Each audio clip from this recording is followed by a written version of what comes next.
नमस्कार. मितालीज किचनमध्ये आपल्या सगळ्यांचं खूप मनापासून स्वागत. याआधी मला डब्यासाठीच्या भाज्या दाखवा अशा बऱ्याच रिक्वेस्ट आलेल्या होत्या. जून महिना सुरू झालेला आहे, त्यामुळे आता शाळेचे डबे सुरू होणार. म्हणूनच आजपासून आपण डब्याची भाजी ही सिरीज सुरू करतोय. यामध्ये झटपट तयार होणाऱ्या चविष्ट भाज्या आपण बघणार आहोत. आज काटेभेंडीची भाजी कशी करायची ते बघूया. चला किचनमध्ये जाऊया. ही काटेभेंडी आहे, यालाच गावठी भेंडी म्हणतात.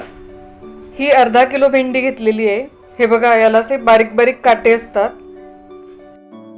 यामध्ये जे बी असतं त्याची आपल्याला भाजी करायची आहे. यातलं बी काढून घेऊया. भेंडी दोन्ही बाजूने कट करायची. त्यानंतर अशी सोलून घ्यायची.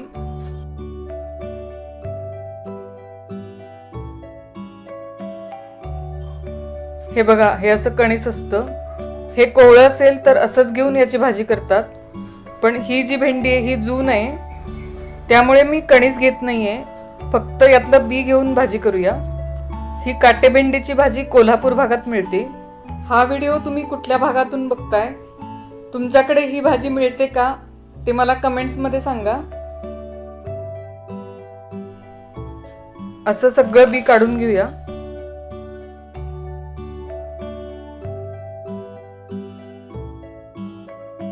भेंडीतलं बी काढून झालेलं आहे. आता भाजी करूया. त्यासाठी घ्यायचे 2 कांदे आणि 1 टोमॅटो. कांदा टोमॅटो बारीक चिरून घेतलेला आहे. कढईत 3 टेबलस्पून तेल. या भाजीला तेल थोडं जास्त लागतं. तुम्ही डब्यासाठी ही भाजी करत असाल तर 2 टेबलस्पून घेतलं तरी चालेल. तेल गरम झाल्यानंतर पाव चमचा मोहरी, अर्धा चमचा जिरं, पाव चमचा हिंग, पाव चमचा हळद, बारीक चिरलेला कांदा घालायचा. कांदा चांगला परतून घ्यायचा.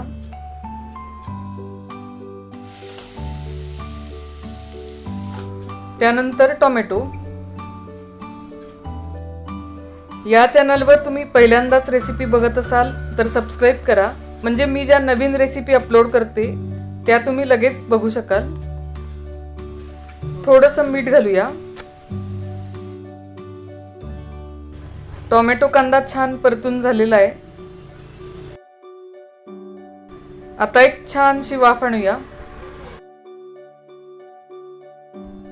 वाफ आलेली आहे. आता बाकीचं साहित्य घालायचं. कांदा लसूण मसाला 2 चमचे, अर्धा चमचा तिखट. कांदा लसूण मसाला असेल तर या भाजीला बाकी कुठलाही मसाला लागत नाही. पण जर तुम्ही कांदा लसूण मसाला वापरत नसाल तर त्याऐवजी एक 5-6 पाकळ्या लसूण, थोडी धने जिरे पावडर आणि 1 पाव चमचा गरम मसाला असंही घालू शकता. भाजीचा मसाला तयार झालेला आहे. आता यामध्ये भेंडीचं बी घालायचं. बऱ्याच जणांना भेंडी चिकट असते म्हणून भेंडीची भाजी आवडत नाही, पण ही भाजी मात्र अजिबात चिकट होत नाही. त्यामुळे ज्यांना भेंडी आवडत नाही त्यांना सुद्धा ही भाजी आवडेल. चवीला खूप छान लागते. मुलांना डब्यात देण्यासाठी ही झटपट तयार होणारी अगदी सोपी आणि चविष्ट भाजी आहे. तुम्ही नक्की करून बघा. नंतर यामध्ये 1 वाटीभर पाणी.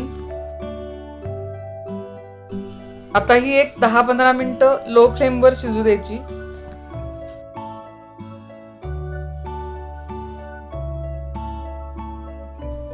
भाजी छान शिजलेली आहे. याआधी थोडं मीठ घातलेलं आहे, त्यामुळे आता अगदी थोडंसं मीठ घालतेय. ही गार झाल्यानंतर अजून थोडी घट्ट होईल. मस्त टेस्टी अशी काटेभेंडीची भाजी तयार झालेली आहे. थोडी बारीक चिरलेली कोथिंबीर आणि भाजी सर्व करूया. पुन्हा भेटूया अशाच वेगवेगळ्या रेसिपींसह. तोपर्यंत नमस्कार.